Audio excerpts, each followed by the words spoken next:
Oh hello, où suis-je? Je suis au couvent des Mignonnes, pardon, qui est un hôtel à côté de Amman, tout près de Manosque, qui appartient au groupe L'Occitane, enfin à la marque L'Occitane. Et je suis venue voir les lavandes avant qu'on les coupe et écouter parler de la lavande chez L'Occitane. Donc je suis hyper contente. Je suis là pour 2 nuits et je vais vous montrer ma chambre. C'est juste, c'est magnifique cet endroit, c'est absolument magnifique. Je vais vous montrer la vue par la fenêtre aussi, c'est hyper beau. Voilà, je suis hyper contente d'être là. J'ai passé beaucoup de temps en Provence en vacances il y a longtemps. Et ça me fait très plaisir de retrouver cet endroit. Les odeurs, quand on est descendu avec la jeune femme de l'agence qui m'accompagne, de l'agence de communication de L'Occitane, on est descendu sur le quai à Aix-en-Provence, on était là, oh, ça sent la lavande, ça sent la lavande. Je lui ai dit, tu crois qu'on est conditionné, qu'on est trop corporate? Mais vraiment, on trouvait que ça sentait la lavande déjà sur le quai, quoi. Voilà, donc attention, je retourne la caméra, hop. Et ça, c'est la vue de ma fenêtre. Alors, il fait 35 degrés dehors, donc je vais pas laisser ouvert très longtemps. Mais regardez-moi ça. Ah. Et voilà, et le calme absolu. Et alors, à l'intérieur, hop,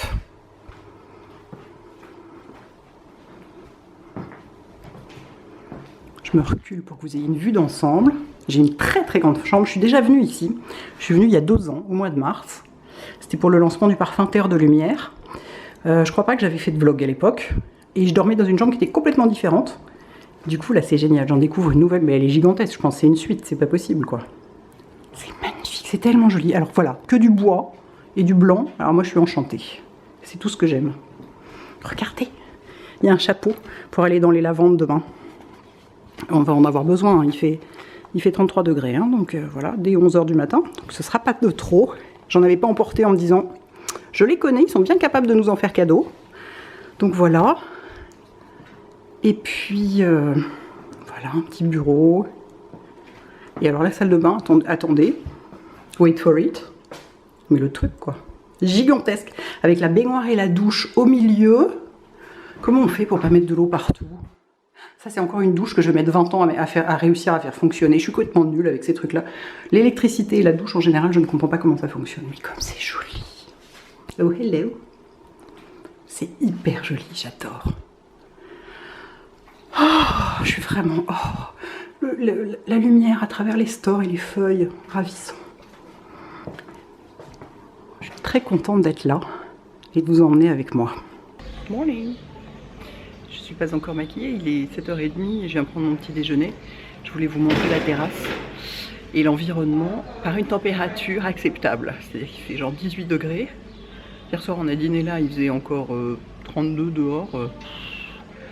Franchement, j'adore cette région, mais je crois que c'est trop chaud pour moi.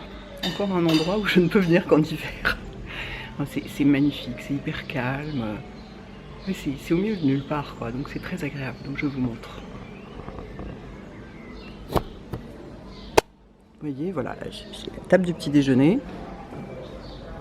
Et la lumière du matin, c'est magnifique. Parce que regardez cette lumière complètement dorée.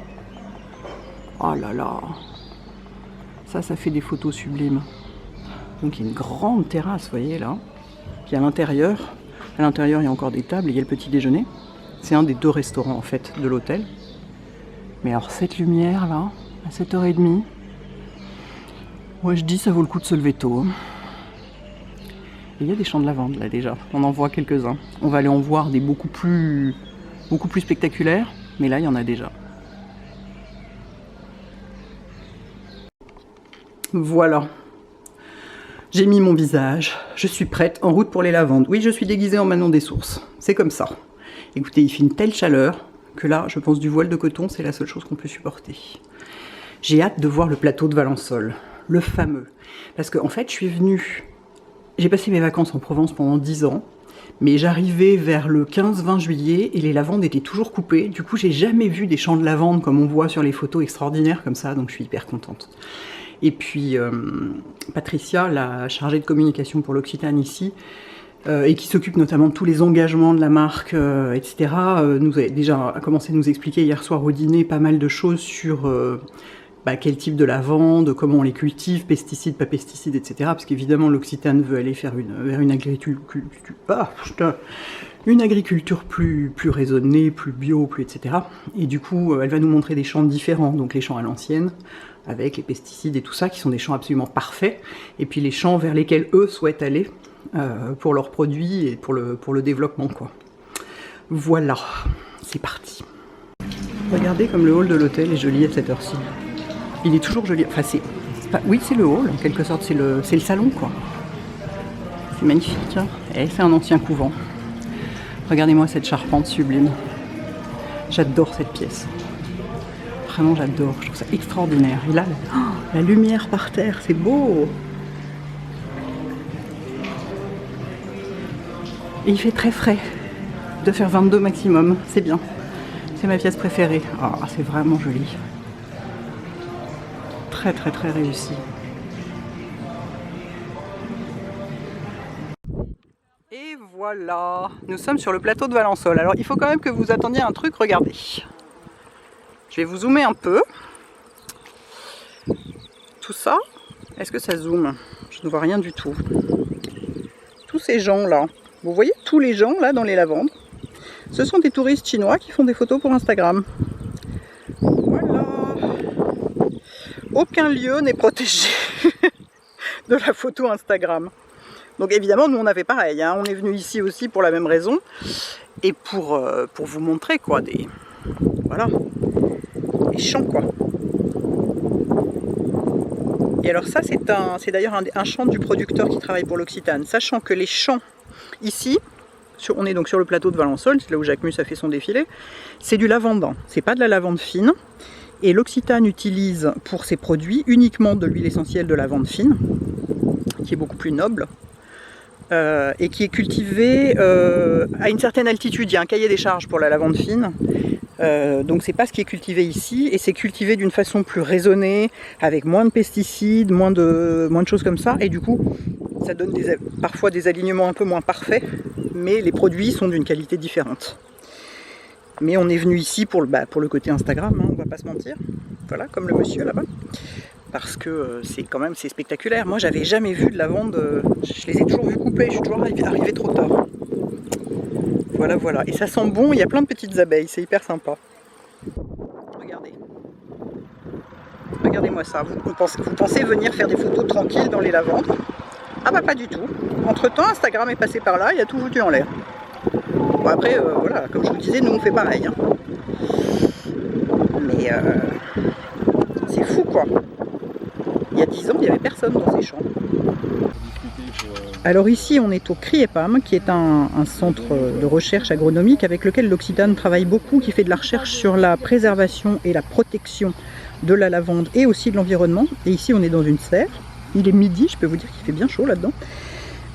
Où on a enfermé en fait dans cette serre plusieurs espèces de lavande. Qui ont été sélectionnés pour les propriétés olfactives, de parfum, la résistance, ce genre de choses. Et il y a des abeilles qui sont là, qui permettent, en les pollinisant, de faire en fait des croisements naturels, comme on a dans la nature, et donc d'augmenter la résistance de la population générale des lavandes, et leurs propriétés, etc. Voilà, donc là on est depuis une petite heure sur ce site où on découvre tout cet aspect qui est à la fois de production et environnemental, parce que ça concerne aussi beaucoup l'environnement évidemment. Donc c'est très technique, mais c'est très intéressant. Je suis enchantée. Je ne pensais pas voir ça, parce que ici ils récoltent, parce qu'on est donc sur un site de recherche agronomique si vous voulez, et donc là ils récoltent. Attendez, est-ce qu'on voit bien? Alors qu'ailleurs ils récoltent pas encore. Ils récolteront plus tard, on récolte toujours les blés d'abord. Et là, c'est une machine qui fait des petites bottes directement. C'est une botteleuse. C'est une machine assez ancienne. Et vous voyez, ça fait des petites bottes comme ça. Mais je suis tellement contente de voir ça. C'est hyper intéressant.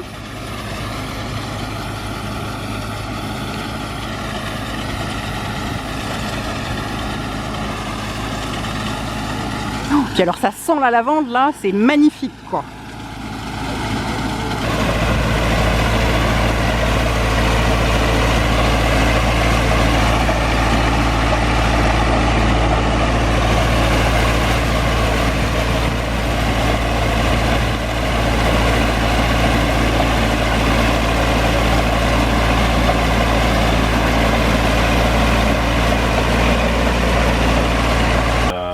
a plusieurs systèmes qui se mélangent dans cette distillerie, vu que c'est une distillerie expérimentale. La grosse partie qui est ici, c'est la chaudière.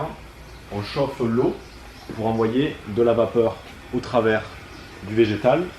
Le végétal, on va peut-être même pouvoir le regarder puisque Bastien vient de finir de charger la cuve dans laquelle on met, donc là c'est du lavandin, normalement c'est le lavandin de la station.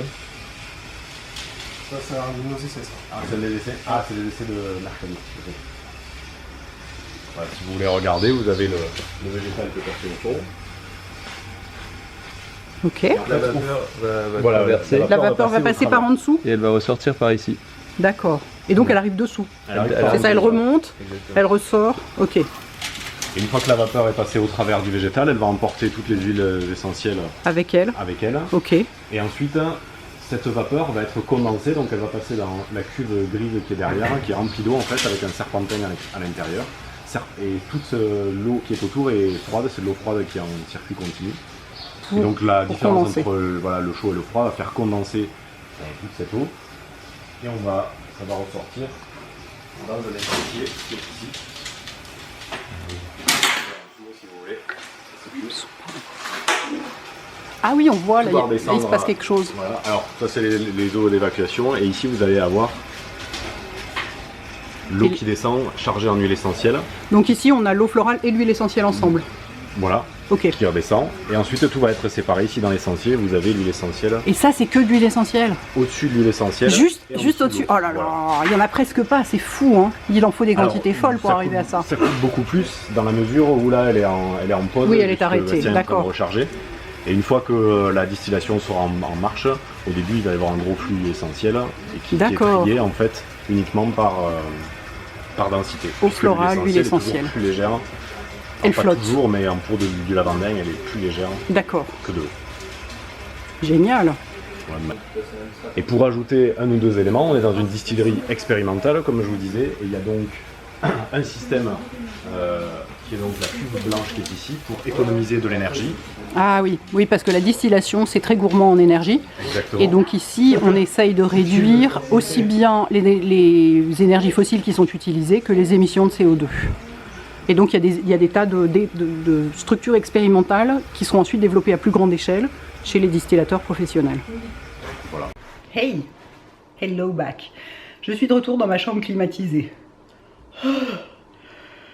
Bon sang, il fait 35 quand même dehors, donc à l'ombre, bon à l'ombre il fait chaud, mais ça va. Mais on a passé toute la journée dans les champs quoi, sur le plateau de Valençol d'abord, pour voir donc des lavandes classiques, hyper instagrammables entre guillemets et tout, et ensuite donc dans ce centre de recherche et de développement de la lavande. Donc à midi quoi, hein, j'étais un peu ruisselante. Donc là il est 14 h, on vient de déjeuner à Fort-Calquier, c'était hyper agréable. Et on a rendez-vous à l'hôtel, dans le salon, enfin sous la... Je n'ai plus de cerveau, il fait trop chaud. Sous la charpente que je vous ai montré qui est si magnifique, et qui est l'endroit le plus frais de l'hôtel, il doit faire 20 degrés là, c'est absolument génial. On a rendez-vous avec Olivier Bossan, qui est le fondateur de l'Occitane, que j'ai déjà rencontré 2 fois, et je suis très contente de le revoir parce que c'est un homme hyper agréable et gentil et passionnant et passionné et tout. Et donc il va nous parler de la lavande aussi, puisque c'est un peu le thème de ce voyage. Donc en attendant, voilà, j'ai hésité carrément à aller prendre une douche ou à me plonger dans la piscine 10 minutes pour me refroidir, mais je pense que la clim de ma chambre va suffire. C'est des régions, il faut mieux que je vienne au printemps et à l'automne. Parce que là, puis surtout être dans les champs, mais les gens qui bossent dans les champs en ce moment, les agriculteurs, bah, faut être résistant, hein. Voilà, à plus tard avec Olivier. Alors, me voici donc avec Olivier Bossan, fondateur de l'Occitane. Donc je suis toujours un petit peu impressionnée, hein. Je suis désolée, j'ai toujours un petit moment où... Ouf, voilà. Et en fait, voilà, Olivier, j'aimerais que vous me parliez de votre lavande à vous et de la lavande chez l'Occitane, parce que c'est un peu les origines de la marque quand même. Et puis que vous me parliez du fonds de protection de la lavande, aussi comme vous en êtes le président, et puis d'autant qu'on a eu des explications extrêmement techniques ce matin, et qu'un petit peu de vulgarisation ne ferait pas de mal. Alors bon, je suis remonté loin en arrière, hein. Combien loin? Jusqu'à 43 ans en arrière. Ouais. parce qu'en fait, moi, je suis parti avec un alambic ambulant sur les routes. J'ai entendu cette histoire. J'ai commencé à distiller, puisque c'était le mois de mars, j'ai commencé à distiller du romarin sauvage, donc c'était la première floraison. Oui. Et bien forcément, la lavande est arrivée au mois de juillet et était là son tour effectivement pour être distillée. Alors, c'est là où je dis c'est loin en arrière, puisque ce qui s'est passé à l'époque, c'est que la lavande n'intéressait plus beaucoup les agriculteurs. Okay. Nous étions en pleine période des molécules synthétiques qui pouvaient remplacer les odeurs, enfin les parfums. Et les industriels s'intéressaient beaucoup moins aux produits naturels parce qu'il n'y avait pas une connotation justement produits naturels qui était mise en avant. À l'époque, ça n'intéressait pas vraiment grand monde. Et les agriculteurs, moi donc j'étais à La Roche-Giron, qui était un petit village, qui était la poursuite d'ailleurs de là où je distillais le romarin. Et à La Roche-Giron, je tombais sur un agriculteur qui m'a laissé ramasser son champ. Parce que finalement, lui, il ne le ramasserait pas. D'accord. Mais tout en m'expliquant plein de choses quand même sur la lavande, qu'à l'époque, un estagnon de lavande, donc un estagnon c'est à peu près 25 litres d'huile essentielle de lavande. Avec un estagnon de lavande, on pouvait acheter du temps de son père à lui, on pouvait presque acheter une maison avec. Ah ben non, tellement ça a été un produit qui a été très recherché à une époque, et puis où j'ai retombé. Et donc moi j'ai commencé à distiller la lavande donc en 76, l'été 76. Comme ça, vous-même, avec votre petit machin portable. Avec mon alambic ambulant, c'est ça. Accroché à ma 2 chevaux.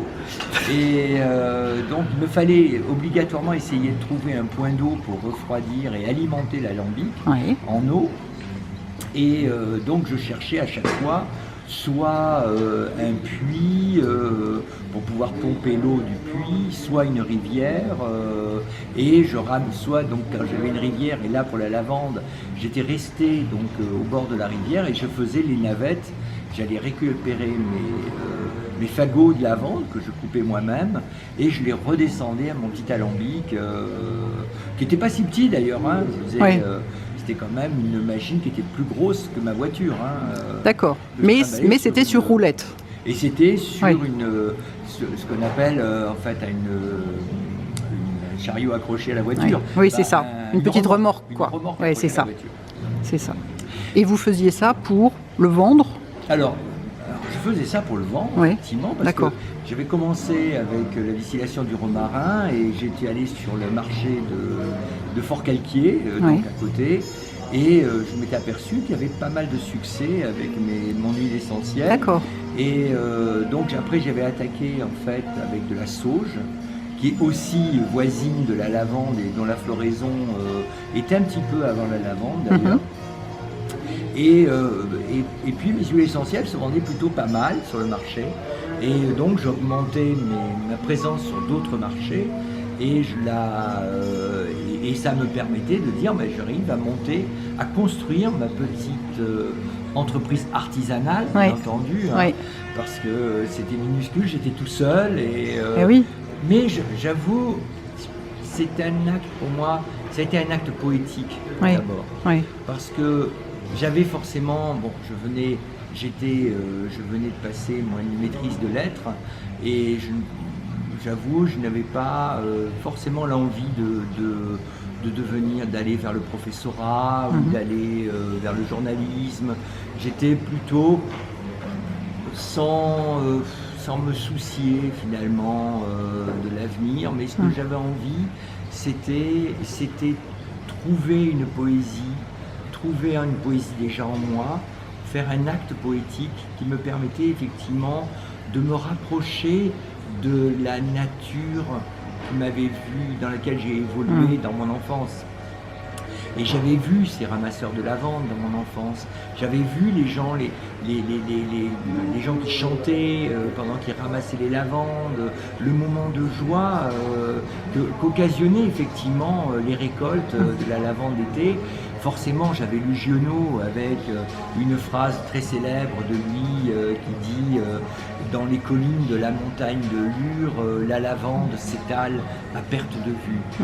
Et à l'époque des récoltes, certains soirs embaument. Il y avait vraiment des moments poétiques comme ça, tels, qui transportent. Et où en fait je trouvais que j'accomplissais un acte complètement poétique qui me convenait bien et dans lequel j'ai voulu continuer à avancer et donc continuer à distiller petit à petit des plantes. Et forcément, de la distillation, je vendais mes huiles essentielles, mais je ne les vendais pas pour l'aromathérapie, je n'étais pas médecin.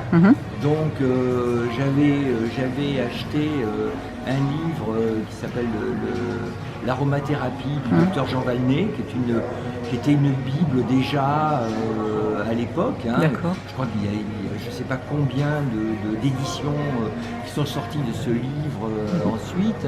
Et il donnait des recettes, des conseils d'utilisation. Des huiles essentielles pour faire un shampoing, pour faire un savon, et il donnait tous ces petits conseils. Et finalement, moi, je redonnais les mêmes conseils, ceux du docteur Valnet, et en même temps, j'ai commencé à aller chercher un peu dans les ouvrages, parce que comme j'ai cette formation littéraire et un peu de bibliothécaire, je suis allé dans les ouvrages voir un peu qu'est-ce qui se passait avant. Comment les grands-mères, quelles étaient les vieilles recettes. J'étais tombé sur des recettes extraordinaires, le vinaigre de la reine de Hongrie, des choses comme ça, qui étaient vraiment des recettes de cosmétiques. Très traditionnelles, oui. Fantastiques, où on mettait du vinaigre, du romarin, justement, dans l'eau, et que finalement, on faisait sa toilette avec, parce qu'il n'y avait pas de douche, il n'y avait pas de baignoire, et les gens faisaient leur toilette avec des choses simples qui venaient de la nature, et qui étaient vraiment, qui ont fait un succès, qui ont été portés pendant des années, comme ça. Et du coup, j'ai réappliqué, j'ai refait ces vieilles recettes. L'Occitane, j'avais fait le vinaigre de la reine de Hongrie. C'était aussi tellement poétique de vendre un produit avec une telle histoire, une telle légende, que les gens se précipitaient aussi pour l'acheter finalement, parce que c'était renouveler quelque chose qui finalement n'existait plus, qui était un souvenir. Et j'ai construit un peu les premières recettes de l'Occitane sur ces cols. Après, ça a été sur les cold cream, sur les vinaigres, sur les eaux florales. Il y avait une dame à forte qualité extraordinaire qui s'appelait Madame Royer et qui était une dame très âgée, qui était très très belle, qui avait la peau très douce, très lisse, vraiment une jolie mamie. Et j'avais demandé un jour, mais comment elle faisait pour être si jolie tout le temps. C'était une mamie, elle a dragué quand même, mais et elle m'avait dit, mais je n'utilise que de l'eau de rose. Je ne fais de ma toilette qu'avec de l'eau de rose. Mais quand on entend ça et qu'on voit cette personne, après on relate à nouveau. J'ai refait de l'eau de rose pour pouvoir raconter effectivement, mais vous savez, je connais une grand-mère, etc. etc.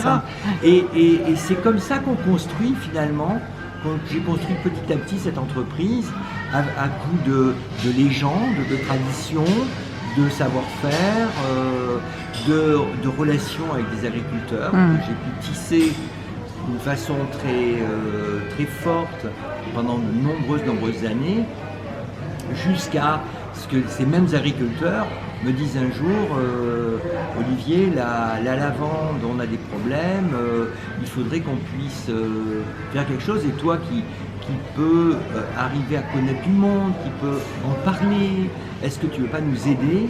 Et c'est comme ça qu'est né en 2012 le fonds de sauvegarde de la lavande, qui était attaqué par un insecte la cicadelle, qui ne mourrait pas à l'hiver, parce que le réchauffement climatique, alors qu'avant les petits insectes piqueurs-suceurs mouraient l'hiver, donc il y en avait toujours eu, mais pas autant.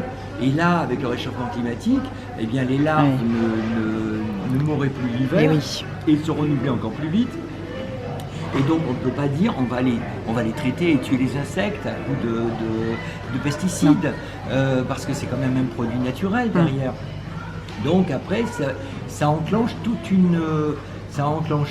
une série d'interrogations de la part de scientifiques, d'agriculteurs, d'industriels aussi, parce que vous l'avez vu aujourd'hui, quand on est devant un champ de lavande, il n'y a pas que les industriels qui sont intéressés par le produit, il y a le tourisme. Tout à fait. Et le tourisme, la lavande sans... la Provence sans la lavande, le tourisme ne sera plus le même. C'est sûr. Et du coup, ça a emmené la constitution d'une interrogation et d'un petit groupe d'individus qui m'ont demandé d'être président parce que j'étais un peu plus emblématique dans la région. Tout à fait. Et on a commencé à faire des recherches fondamentales sur l'insecte. Pourquoi est-ce que l'insecte il était attiré tout simplement par cette lavande et pas par un buisson, un autre buisson, hein. Est-ce que c'est l'odeur qui l'attire, l'insecte? Pourquoi est-ce qu'il aime celui-là et ça et pas autre chose? Est-ce que c'est la couleur? Est-ce que la lavande elle peut mieux se défendre? Quelles sont les molécules compatibles et incompatibles entre l'insecte et la plante pour aider peut-être la plante à se défendre toute seule? Alors ça a été de recherche fondamentale qui est toujours en cours d'ailleurs, hein. Après on avance et on recherche et on se dit mais pour protéger, est-ce qu'il n'y a pas d'autres solutions? On a commencé à chercher des solutions en se disant mais finalement, et si on créait une barrière végétale de couleurs différentes entre deux rayons de lavande, et on s'est aperçu que cette barrière végétale, finalement l'insecte la franchissait moins bien, et donc en mettant des céréales on pouvait effectivement réduire ce dépérissement. Alors c'est une bonne nouvelle. En plus en mettant les céréales et en les coupant, on alimente les sols un peu plus en azote et on permettait aussi de retenir un peu plus l'humidité dans les sols qui permet effectivement d'être un facteur positif avec le dérèglement climatique et les grosses sécheresses qu'on peut avoir d'une année sur l'autre. Alors tout ça s'est fait de 2012 à maintenant et on est encore à faire des recherches, à avancer, à tâtons, bien entendu, mais c'est ça qui est à la fois passionnant, c'est que la lavande a été nourrit l'homme ici dans notre région et c'est important que l'homme la respecte et qu'on aille et qu'on construise un cercle vertueux en impliquant tout ce qui fabrique un territoire. Voilà un peu la vulgarisation de ce qu'on fait. Tout à fait. Pour justement ce fonds de sauvegarde où les scientifiques en parleront avec beaucoup plus de termes, beaucoup plus techniques que les miens. Alors moi, il y a un sujet qui m'intéresse énormément, qui est le commerce équitable, parce que j'estime que tout le monde doit être payé décemment pour son travail, et qu'il n'y a pas de raison que des gens qui soit sont dans des pays différents des nôtres, soit ont une activité agricole, soient mal considérés, donc mal payés. Et je sais que chez l'Occitane, c'est un sujet très important. Donc, vous êtes un des premiers, vous êtes quasiment l'inventeur du commerce équitable, notamment sur le karité.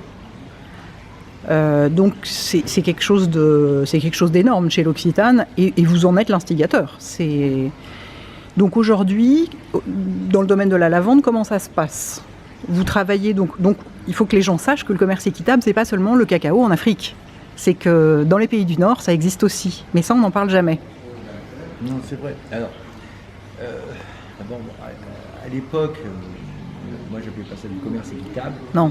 J'appelais ça du co-développement. D'accord. Et je trouve que le mot est finalement beaucoup plus juste parce que le mot commerce équitable, est arrivé un peu plus tard. D'ailleurs, moi j'ai été personnellement très impliqué dans la société Alter Eco, Oui. avec Tristan Lecomte, et qui a vraiment mis, lui, en place la notion de commerce équitable, c'est-à-dire avec les pays en voie de développement. D'accord. Alors, pour moi, avec les agriculteurs, avec je dirais, avec en dehors, je dirais, des pays en voie de développement comme l'Afrique, où on achète effectivement du beurre de karité, avec les agriculteurs, moi j'appelle ça du commerce durable. Oui, donc, c'est... à l'époque, j'appelais ça du co-développement, quand il s'agissait de se développer l'Afrique, la Provence, enfin, puisque moi j'étais en Provence, hein, co-développement. Le mot commerce équitable, effectivement, était une évidence de justesse, hein, et le commerce durable, c'est ce qu'on établit. On établit avec des agriculteurs, parce que c'est le développement durable qui est important. Oui. Parce que commerce durable égale développement durable. Mais voilà, vous avez raison. Effectivement, les deux sont complètement liés. Et c'est vraiment très important, parce que le développement durable, si on ne fait pas du commerce durable, il ne peut pas durer. C'est vrai. Et là, c'est donc c'est quoi après payer le juste prix? Alors, quand j'ai commencé avec le beurre de karité, le juste prix, je ne le connaissais pas. J'ai demandé au chef du village, c'est quoi payer un juste prix aux femmes qui vont récolter. Il m'avait dit, c'est tant de francs CFA, et donc c'était ça le prix juste. C'est vrai que toutes les études, après, on dit il faut payer le prix d'une heure en Afrique égal à tant de francs CFA pour que ça soit juste, sinon c'est de l'exploitation. Et là, on est avec des agriculteurs sur une notion un peu différente, parce qu'il faut que ça soit intéressant pour eux d'en faire une activité. Ils pourraient sinon choisir une autre activité, alors qu'en Afrique, ils n'ont pas le choix. C'est vrai. Hein, donc, et pour qu'ils fassent cette activité, eh bien, il faut qu'ils y aient un véritable intérêt commercial, donc financier. Et là, les prix s'établissent. Dans ces cas-là, c'est pas l'offre et la demande. C'est combien faut-il payer la lavande en ce moment. Et donc, en disant, on peut sans doute la payer un peu plus cher, si l'agriculteur répond à certaines façons de travailler, dont notamment le bio, qui permet effectivement de donner une plus-value à l'agriculteur. C'est ce qu'on fait par exemple avec l'Immortelle en Corse. Oui. On va la payer plus cher parce qu'elle est bio, mais nous on va la valoriser aussi comme telle. Bien sûr. Donc tout le monde est gagnant. Et l'agriculteur, lui, ça lui permet de poursuivre effectivement son activité et ne pas chercher à faire autre chose. D'accord. Et du coup ici, donc pour la lavande, vous ne travaillez qu'avec des producteurs provençaux? Oui. D'accord. Enfin, oui, parce que la lavande AOP, elle est provençale, forcément. Parce qu'il y a de la lavande, Patricia me disait, il y a de la lavande partout dans le monde maintenant, ce que je ne savais pas, mais la lavande AOP, elle est provençale. Elle est provençale, et de dire qu'on a établi avec cette AOP est arrivé vraiment un peu avec notre influence, puisque c'est tout le travail de l'Occitane au départ qui a emmené un petit peu cette structure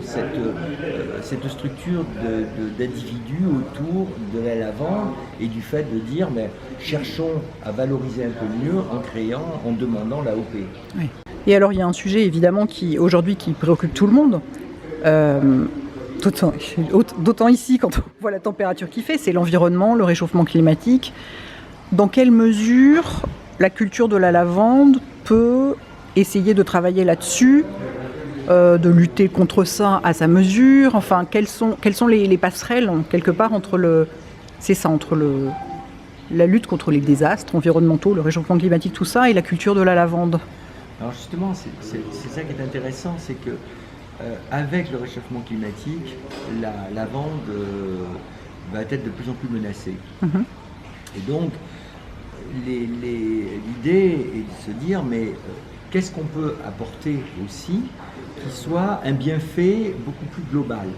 Et notamment l'émission de CO2 qui fait aussi une préoccupation majeure aujourd'hui, et en quoi un champ de lavande est peut-être d'un côté menacé, d'un autre côté duré, et qu'est-ce qu'il peut aussi apporter, qu'est-ce que peut apporter aussi un hectare de lavande.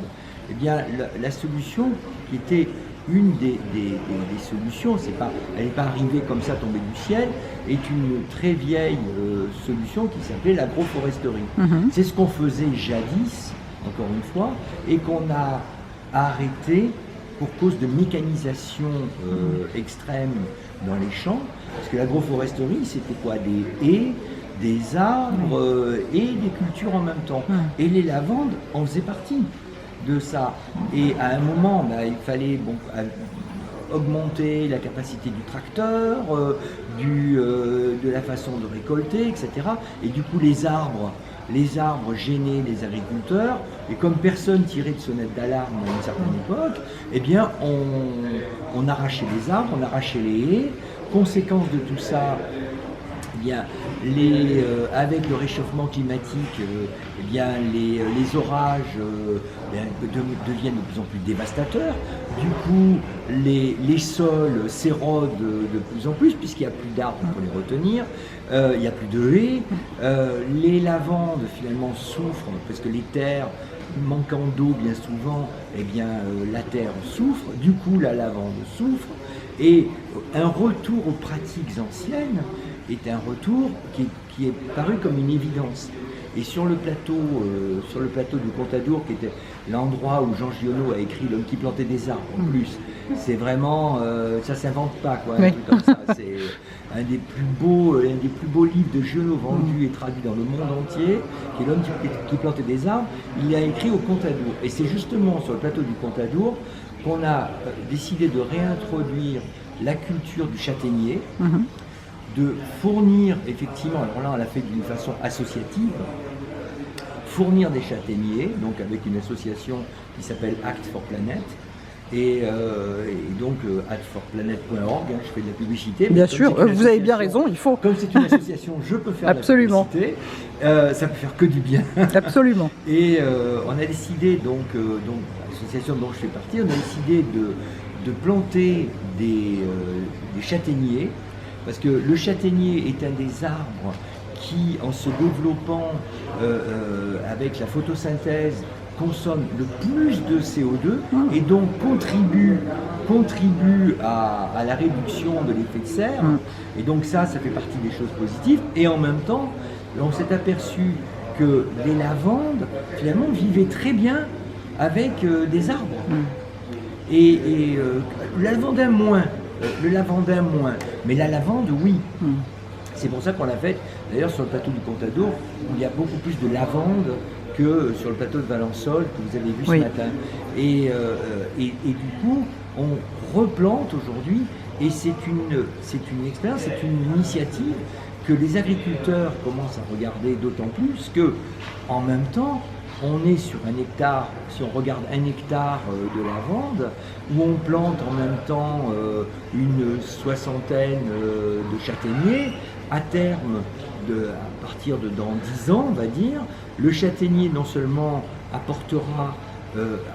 renourrira le sol, réintroduira les insectes, il ramènera effectivement de l'ombre sur la terre, parce que la terre, avec le réchauffement, la terre se brûle, et en même temps, le châtaignier est nourricier. Il ne faut pas l'oublier, c'était une économie en Corse, le châtaignier. Oui, tout à fait. À pain. Oui, absolument.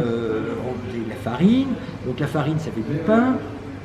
Et il y a toute une économie, effectivement, qui est vertueuse, du coup. Et c'est ça qui est fantastique, parce que finalement, en re-regardant dans le passé, on peut trouver beaucoup de solutions. Et d'ailleurs, ça me fait le clin d'œil à ce que je disais au début de l'Occitane. Finalement, l'Occitane est née d'un regard sur le passé. Et d'aller ramasser de la lavande à quelqu'un qui ne voulait même plus la ramasser parce qu'elle n'était pas intéressante économiquement. Et le mot produit naturel est revenu, et l'écologie, la notion d'écologie est venue se disons, coudre tout ça, quoi. Hein, et c'est vrai que ce qu'on est en train de faire, c'est ni plus ni moins ce que faisaient nos anciens. Avant la guerre, je veux dire avant la guerre de 14, hein, les arrière-grands-parents, pas les grands-parents, mais les arrière-grands-parents. Ouais. Et alors, est-ce que vous utilisez de la lavande au quotidien? Alors moi, j'utilise beaucoup de lavande. Oui. Sous quelle forme et pourquoi faire? Alors moi, je l'utilise en huile essentielle, beaucoup, à la maison. Oui. Je l'utilise j'aime bien, bon, on en a toujours pour les piqûres d'insectes. Oui. On a toujours, Patricia est témoin parce qu'elle a dîné chez nous il y a quelques temps, elle s'est fait piquer et j'ai vite sorti le flacon. Ça marche très bien. Et elle a pu s'en mettre, immédiatement, hein, ce qui a fait que ça a permis effectivement d'éviter que ça sorte trop. Donc on le garde tout le temps à la maison. Vous avez toujours de l'huile essentielle de lavande aussi, chez vous. Et puis c'est une odeur fantastique. Dans une maison, c'est sûr. Vous mettez quelques gouttes dans une coupelle, que ce soit l'hiver sur un radiateur ou même l'été avec juste la chaleur dans une cage d'escalier, mais on a l'impression d'être en pleine nature. C'est vrai. Et ça, c'est fantastique. Bon, et ben voilà, on a vu Olivier, c'était hyper intéressant. Ah oui, mieux comme ça. C'était hyper intéressant. Ce mec est génial. En plus, enfin, plutôt ultra sympa et simple et chaleureux. Il est là, ah oui, je me souviens très bien de vous. Quand on m'a dit c'est Hélène, j'ai dit oui, bien sûr, je viens et tout. Enfin, adorable, il vous fait la bise et tout ça. Vraiment génial. Et donc maintenant, on va piquer une tête. On va enfin se rafraîchir dans la piscine. Il est 5 h, je pense qu'on ne devrait plus trop risquer à cette heure-ci. Donc tout à l'heure on était à la piscine là. Ça m'arrive jamais de me poser au bord d'une piscine, j'ai l'impression d'être en vacances, c'est extraordinaire. Et là on est au restaurant, donc je vous ai montré ce matin. Donc on a une table qui est juste au bord là, avec vue sur le champ de lavande et la verdure. Bientôt les grenouilles vont se mettre à pousser des hurlements pas possibles. Cet endroit est magnifique. On est très très bien, on va plus jamais s'en aller. Voilà. Hello! Non, je ne me suis pas réveillée au milieu de la nuit. Enfin si, c'est un peu le milieu de la nuit techniquement, mais je vous explique. Qu'est-ce que je fais encapuchonnée à une heure pareille? Il est 4h30 du matin, une heure tout à fait normale pour se lever. C'est qu'on va faire de la montgolfière. Et la montgolfière en général, c'est au lever du jour, d'abord parce que c'est joli. Si je me mettais comme ça, ah oui, mieux. C'est joli, on voit le lever du soleil et tout, c'est incroyable. Et il n'y a pas du tout de vent à cette heure-là. Du coup, il n'y a aucun risque pour l'engin, quoi. Du coup, voilà, on va aller faire ça. Donc c'est sûr, quand on fait de la montgolfière début juillet, c'est quand le soleil se lève le plus tôt. Et encore, là, on a du bol, parce que la nuit dure beaucoup plus longtemps qu'à Paris. Il y a, je sais pas, au moins 1 heure de nuit en plus, quoi, comme on est beaucoup plus au sud. À Paris, la nuit est beaucoup trop courte en ce moment, c'est l'horreur. Ici, c'est beaucoup mieux. Donc voilà, je suis prête. On ne sait pas du tout où le vent va nous porter, parce qu'il y a quand même un petit peu d'air. Il n'y a pas de vent à proprement parler, mais il y a un peu d'air. Il y a des courants, quoi. On ne sait pas où il va nous porter. On espère qu'il va nous porter au-dessus des lavandes. Parce que moi, c'était mon rêve de faire de la montgolfière au-dessus des lavandes. Donc on va voir si on arrive à voir ça. Enfin, de toute façon, sinon, le lever de soleil sur la Provence, vu d'en haut, ça va être magnifique. Et je ne suis même pas, je pense, j'étais terrifiée à l'idée de me lever si tôt, parce que comme je suis très fatiguée, l'idée de me lever à 4 h, c'est au milieu de la nuit. Et en fait, je me suis réveillée toute seule. Donc, pour l'instant, ça va.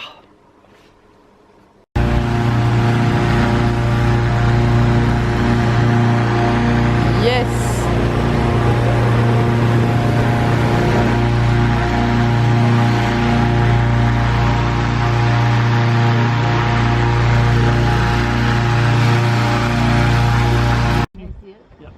So 605 here. Yeah, 0603 here, fine.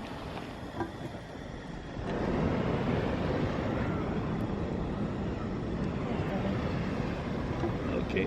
Important family who had some children. 4 of the daughters were married to 4 kings. Petit village provençal vu d'au-dessus. Ils doivent trouver ça sympa quand on met le brûleur, parce que vraiment ça fait quand même beaucoup de bruit.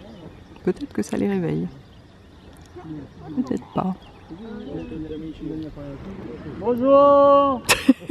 Et notre pilote donc crie. Vous êtes fâchés là? Passez la nuit dedans.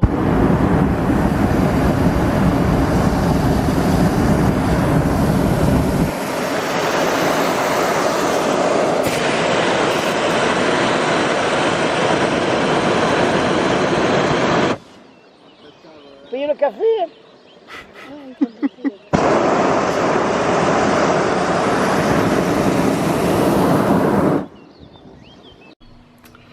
Eh ben c'était bien sympa cette balade en montgolfière. Oui je sais vous ne me voyez pas, mais je trouve que le paysage est plus intéressant que moi. Donc je bouge un petit peu, ouh voilà je suis là, je suis complètement à contre-jour. De toute façon je ne suis pas maquillée donc ça ne sert à rien.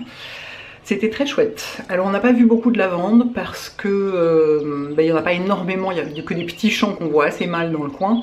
Et les montgolfières survolent pas le plateau de Valençol. C'est pas, ça se fait pas encore pour le moment, je crois qu'ils ont pour projet de le faire l'année prochaine, mais pour l'instant ça se fait pas. Et donc, bah là, c'est génial, il fait que 22 degrés, il est 10 h du matin, il va faire 35 cet après-midi, hein, mais pour l'instant, j'ai pu ouvrir toutes les fenêtres dans ma chambre parce que je vais faire ma valise, vu que... vision d'horreur. Vu que j'ai un soin au spa, j'en avais jamais fait à 11 h, un soin du corps, à la lavande évidemment. Je pense que vu comme je suis décalquée, je vais m'endormir pendant le soin. Et puis ensuite, on part à 13 h 30 pour aller prendre le train, mais on s'arrête à côté de l'usine à Manosque, on s'arrête à la boutique musée L'Occitane. Parce que quand Olivier Bossan nous en parlait hier, parce que je lui ai demandé, je lui ai dit, vous avez toujours votre premier alambic? Il dit non, moi je l'ai plus, mais il est à la boutique à Manosque. Je dis mais je veux voir ça. Et du coup on a avancé l'heure du départ pour faire un stop d'une demi-heure à la boutique, tout voir son alambic et tout et tout.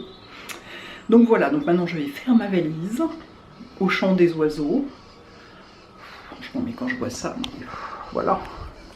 Pourquoi rentrer à Paris? Parce qu'il y a du travail, éventuellement. Oui, bah voilà. Pourquoi, quoi? Oui, bon, après ça, je dis ça maintenant parce qu'il fait 22. Hein. Dans l'après-midi, ce sera autre chose. Hein? Donc, juste avant le spa, il y a la boutique. Et regardez comme c'est joli, quoi. Il y a tous les produits de l'Occitane. C'est absolument ravissant. Et ça, c'est l'entrée du spa. Voilà, j'ai fait mon soin. Oh, c'était agréable. J'ai failli m'endormir. Alors certes je m'étais levée à 4 h du matin donc ça joue un peu, mais normalement je m'endors jamais pendant les soins quand même. Donc c'était vraiment très agréable avec ces odeurs de lavande et le spa est très agréable. Et donc bah, maintenant on va aller reprendre notre train et rentrer à Paris. Donc je vais vous dire au revoir ici, sous la charpente, parce que c'est mon endroit préféré de l'hôtel. J'adore. Avec la terrasse du petit déjeuner quand même, que j'aime énormément. Voilà, bah c'était aussi intéressant, j'ai appris un nombre de trucs sur la lavande incroyable, que chaleureux et convivial quoi.